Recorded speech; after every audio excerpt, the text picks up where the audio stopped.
Haleluya, salam damai sejahtera di dalam cinta kasih daripada Bapa kita Tuhan Yesus Kristus.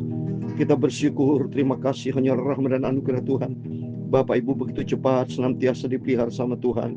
Pada Sabtu malam hari ini 14 Februari 2026. Tanpa terasa kita sudah berjalan 2 minggu di bulan Februari. Padahal rasanya baru, saudara, kita masuk di tahun yang baru. Tapi waktu begitu cepat, sudah di bulan Februari, sudah hampir 2 bulan kita menjalani tahun yang baru. Waktu begitu cepat. Itu mari, hidup ini adalah sebuah kesempatan. Jangan sia-siakan Bapak Ibu. Setiap kesempatan pergunakan. Nomor 1 untuk Tuhan. Nomor 2 baru kita pergunakan untuk sesama. Itu perintah Tuhan. Vertikal nomor 1. Tempatkan Tuhan di atas segala-galanya. Dan kita diciptakan di dunia ini. Hidup kita menjadi berkat. Hidup ini berguna untuk kemuliaan Tuhan. Karena kita mau baca firman Tuhan Injil Markus pasal 11. Hanya singkat, hanya 3 ayat. Saya menyampaikan firman Tuhan per perikop, saudara, supaya jelas. Ya, konteksnya jelas. Yaitu supaya Yesus mengutuk pohon ara yang tidak berbuah. Jadi intinya, hidup ini adalah kesempatan. Harus berbuah. Berakar, bertumbuh, dan berbuah. Bertumbuh kalau tidak berbuah, percuma, saudara. Ya, seperti pohon keluarkan daun bertumbuh, tapi nggak ada buah sama sekali. Hidup ini kesempatan. Jangan sampai kita sia-siakan tanpa ada hasil yang nyata. Seperti bekerja, hanya bekerja tapi tidak pernah ada hasil. Kerja keras tapi tidak ada hasil, nggak ada buah, percuma, saudara. Itu mari, selagi Tuhan berikan kesempatan, pergunakan setiap kesempatan untuk kemuliaan Tuhan. Hidup ini adalah kesempatan. Hidup ini untuk melayani Tuhan. Jangan sia-siakan waktu yang Tuhan beri. Hidup ini hanya sementara. Hidup adalah sementara. Oh Tuhan, pakailah hidupku selagi aku masih kuat dan hidup sehat. Bila suatu hari saat nanti ku tak berdaya lagi, hidup ini sudah menjadi berkat. Oh Tuhan, pakailah hidupku untuk melayani pekerjaan Tuhan. Bila suatu hari aku tak berdaya lagi, hidup ini sudah menjadi berkat. Hidup ini adalah kesempatan. Sesuai dengan firman Tuhan, Efesus pasal 5 ayat 16 dan 17. Dan pergunakan waktu yang ada, karena hari ini adalah jahat. Sebab itu janganlah kamu bodoh, tapi usahakanlah supaya kami mengerti kehendak Tuhan untuk memuliakan Tuhan. Jangan pernah kita pergunakan habis waktu untuk dunia. Dunia akan lenyap, tetapi orang yang melakukan kehendak Allah akan hidup kekal selamanya. Ya Tuhan, punya mula kebesaran dan kejayaan, kehormatan, kemasyhuran, dan keagungan.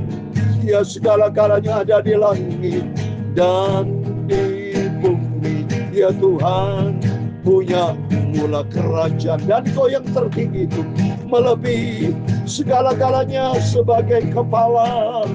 Sebab kekayaan dan kemuliaan berasal daripada-Mu, dan Engkau-lah yang berkuasa atas segala-galanya. Dalam tangan-Mu lah kekuatan dan kejayaan. Dalam tangan-Mu lah kuasa membesarkan dan mengokohkan segala-galanya.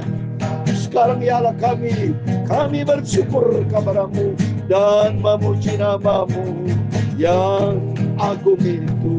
Itulah nama Tuhan Yesus Kristus. Bapa, pakailah hidupku Tuhan untuk menjadi berkat dengan pimpinan kuasa Roh Kudus.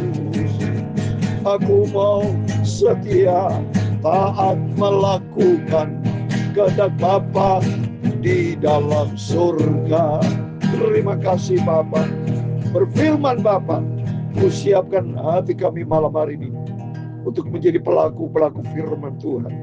Dalam nama Tuhan Yesus, kami hamba-Mu sudah berdoa dan mengucap syukur. Haleluya. Amin. Amin. Mari Bapak Ibu, sesuai dengan firman Tuhan, kita pergunakan waktu yang ada untuk kehendak Tuhan. Jangan sampai kita menjadi orang bodoh, kata firman Tuhan. Efesus 5 ayat 16-17. Pergunakan waktu yang ada, karena hari ini adalah jahat. Sebetulnya janganlah kamu bodoh, tapi usahakanlah supaya kamu mengerti kehendak Tuhan. Saya sudah katakan, waktu tidak pernah toleransi, Bapak Ibu. Sekarang sudah tanggal 14 Februari. Besok tanggal 15 Februari. Tidak akan terulang waktu yang sama. Waktunya berbeda setiap detik, saudara. Seperti contoh, 1 Januari 2026 sudah kita lewati. Tidak akan mungkin kita sampai kapanpun akan berjumpa kembali 1 Januari 2026. Nanti akan ada lagi 1 Januari, tapi tahun yang berbeda, tahun depan 2027. Demikian hari ini. Pergunakan kesempatan hari ini, 14 Februari 2026. Komitmen kita hidup ini adalah untuk kemuliaan Tuhan. Kata firman Tuhan, jangan sampai kita bodoh. Orang bodoh adalah orang yang menyia-nyiakan waktu. Jangan sampai bapaknya mengerjakan pekerjaan sia-sia. Mohon maaf, misalnya tubuh kita sehat. Mohon maaf Bapak ya, ini contoh. Ya, kita tidur aja tidak pernah beraktivitas. Lama-lama saudara sakit, akan nyesel. Apa yang kita kerjakan hari ini, itu akan menuai nanti. Contoh saudara, apa yang sudah saudara saat ini ada, kita eksis sampai detik ini, itu karena perbuatan kita masa lalu. Saya sebagai hamba Tuhan, karena dididik oleh papi mami saya dari masa lalu. Coba seandainya masa lalu saya nggak menjadi hamba Tuhan, kerja ngawur-ngawuran, ya, morfin, narkoba, rokok, perbuatan nggak kacau balau. Sampai saat ini nggak bisa saya menjadi hamba Tuhan. Ya, jadi Tuhan mau supaya kita nih betul berubah, ya, berbuah, melakukan perbuatan-perbuatan untuk kemuliaan Tuhan. Seperti di dalam Matius pasal 5:16, saudara. Supaya apa? Memuliakan Bapa di surga. Ya, hidup kita harus berbuah, saudara. Mari. Saya sebelum kasih ayat yang lain, saya mau baca yang utama. Kita mau baca firman Tuhan malam hari ini. Markus pasal yang ke-11. Hanya 3 ayat, tapi ini sangat prinsipil, saudara. Sangat prinsip. Ini kata Yesus sendiri. Markus 11 ayat 12-14. Hanya 3 ayat, tapi menjadi dasar untuk kita masuk di dalam kerajaan surga. Harus berbuah, kalau tidak dipotong, saudara. Ya, coba mari kita lihat, baca. Markus 11 ayat 12-14, ini Yesus sendiri. Keesokan harinya sesudah Yesus dan ke-12 muridnya meninggalkan Betania, Yesus merasa lapar. Secara manusia, Yesus ada rasa lapar, ada rasa ngantuk, rasa tidur. Tapi kalau saya artikan masa kaitan dengan rohani, Yesus merindu supaya kita semua hidup ini berbuah untuk kemuliaan Tuhan. Ya, ini contoh ilustrasi, saudara. Yesus merasa lapar, apa kaitannya? Lihat ini. Dan dari jauh ia melihat pohon ara yang sudah berdaun. Ia mendekatinya untuk melihat kalau ia mendapat apa-apa pada pohon itu. Tapi waktu ia tiba di pohon itu, ia tidak mendapatkan apa-apa selain daun saja. Sebab memang bukan musim buah ara. Memang belum mungkin buah ara. Ya, tapi pohon itu harusnya berbuah, saudara. Demikian kehidupan kita. Biarpun memang kedatangan Tuhan belum, tapi kita dari saat ini sudah harus berbuah hidup ini. Kekristenan sudah lama, tapi tidak pernah ada hasil apapun. Berarti Bapak selama hidup apa yang sudah kita kerjakan? Ya, hidup ini harus berbuah dalam 2 hal. Secara vertikal, supaya hidup kita layak di hadapan Tuhan. Ada buah-buah pertobatan, ada buah-buah kehidupan. Karena Yesus adalah sumber kehidupan. Karena kehidupan kita ini bukan hanya saat ini, saudara. Ada 2 bentuk kehidupan. Kehidupan di dunia, kehidupan nanti di surga. Atau nanti kematian di lautan api neraka, saudara. Ya, untuk itu mari, selagi kita mau hidup, mari pohon sudah bertumbuh, pohon. Ada akarnya sudah ada. Sudah bertumbuh. tapi tidak berbuah. Orang Kristen sudah menerima Yesus, sudah. Kalau ditanya udah berapa tahun? Oh, sudah saya 5 tahun, 10 tahun. Bertumbuh setia ke gereja. Tapi nggak ada buah apapun, nggak ada perbuatan baik. Tapi yang adalah buah kejahatan, tidak ada pertobatan. Ya, jadi kata Tuhan 14, maka katanya kepada pohon itu, jangan lagi seorang pun makan buahmu selama-lamanya. Dan muridnya pun mendengarnya. Itu berarti kutuk, nggak ada lagi, sudah. Percuma hidup kalau sampai tidak ada buah. Seperti contoh di dalam Lukas pasal 11, Lukas pasal 13, saudara. Ya, kata Yesus seperti pohon ara sama, ditebang. Coba nih saya mau baca Lukas 13 ayat 7. Lalu ia berkata kepada pengurus kebun anggur itu, sudah 3 tahun aku datang mencari buah pada pohon ara ini, dan aku tidak menemukannya. Tebanglah pohon ini, untuk apa ia hidup di tanah ini dengan percuma. Sama seperti identik ya. Selama kita hidup di dunia ini, nggak ada hasil apapun. Buat apa katanya? Ya, tebang pohon itu untuk apa? Kita hidup di dunia ini dengan percuma, tidak ada hasil apa-apa. Jadi hidup harus berbuah, saudara. Seperti dalam Efesus atau Filipi, saya mau baca ya, dalam Filipi. Ya, hidup ini kalau kata pilih Rasul Paulus harus berbuah. Kalau sampai tidak berbuah, bagaimana, saudara? Ya, mari saya mau baca. Filipi pasal 1 ya, ayat 22 supaya kita tahu persis. Filipi pasal 1 ayat 22 dikatakan, tetapi jika aku harus hidup di dunia ini, itu berarti bagiku bekerja memberi buah. Jadi mana yang harus kupilih? Aku tidak tahu. Contoh konkret, saudara, saya pribadi. Pada waktu saya kuliah di Jakarta, melanjutkan studi dari kota Jember menuju Jakarta. Saya tinggal di rumah keluarga dari mami almarhum yang saya cintai. Karena mami itu berasal dari Jakarta. Ya. Keluarga dari almarhum mami, gak ada seorang pun yang percaya Yesus. Dari emak oma, ya, kakak-kakak, adik, semua di luar Tuhan Yesus. Ini saya punya kesaksian nyata, saudara. Ya, fakta itu. Saya kalau pada waktu menginjil om saya dihina, saudara. Ya, Yakob kamu ke Jakarta nggak bawa uang, buat apa kamu? Ya, digituin, saudara. Sudah bertumbuh kan, tapi belum berbuah saya, belum punya penghasil uang. Ya, kamu anak pendeta, jadi pendeta ada uang apa? Ya, dihina, saudara. Karena apa? Mereka kaya, ya, menjadi seorang pengacara terkenal, semua pengusaha, tapi di luar Yesus. Jadi saya harus memberi buah dari aspek rohani. Saya ingin Tuhan menangkan. Dari mami saya pesan, Yakob injilin saudara-saudara. Dari om-om yang saya cintai, dari oma yang saya cintai. Supaya semuanya mengenal Yesus. Jadi saya harus menghasilkan buah. Saya dikirim sama Tuhan ke Jakarta. Saya berdoa sama Tuhan. Papi, mami berdoa buat saya, dipakai Tuhan. Untuk selalu tiap hari berdoa dan menginjil, saudara. Memberitakan Injil. Tapi perbuatan saya, buah saya harus baik. Saya harus menunjukkan perbuatan-perbuatan baik. Seperti di dalam Matius pasal 5 ayat 16. Ini yang saya kerjakan, saudara. Matius pasal 5 ayat 16, demikian firman Tuhan.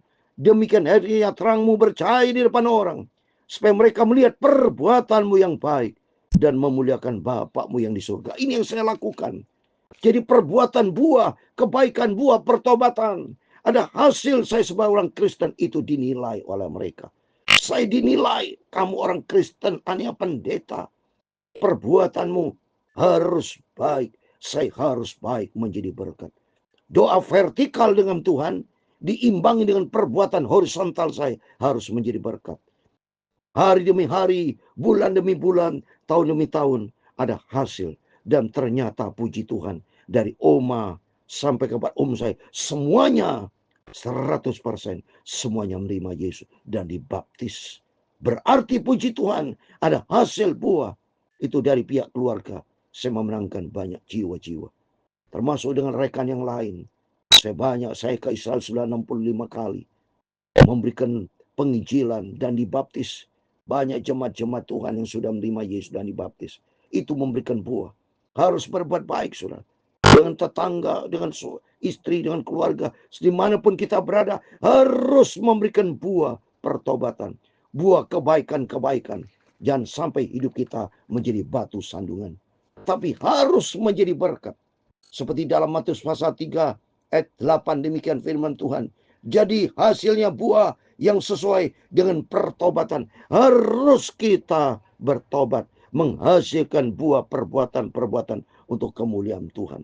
Supaya dunia bisa melihat bahwa kita hidup menjadi berkat. Saya kasih ayat penutup dalam Filipi pasal 2 ayat 15. Supaya kita hidup menjadi berkat. Percaya.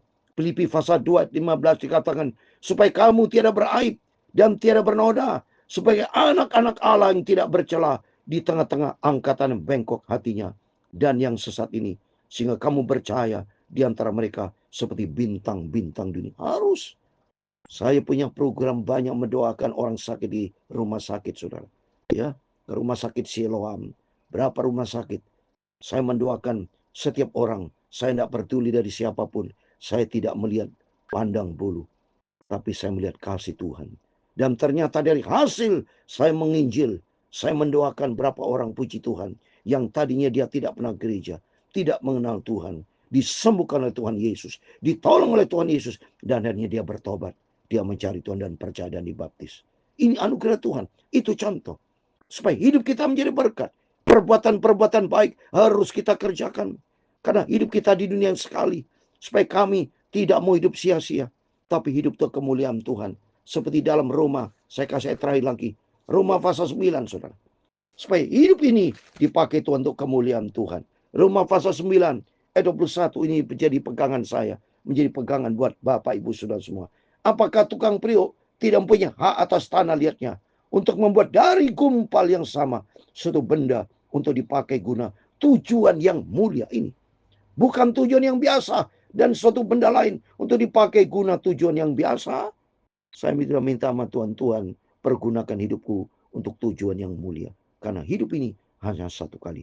Pergunakan setiap kesempatan untuk kemuliaan Tuhan. Menjadi berkat untuk kemuliaan Tuhan. Hidup ini adalah kesempatan. Hidup ini untuk melayani Tuhan.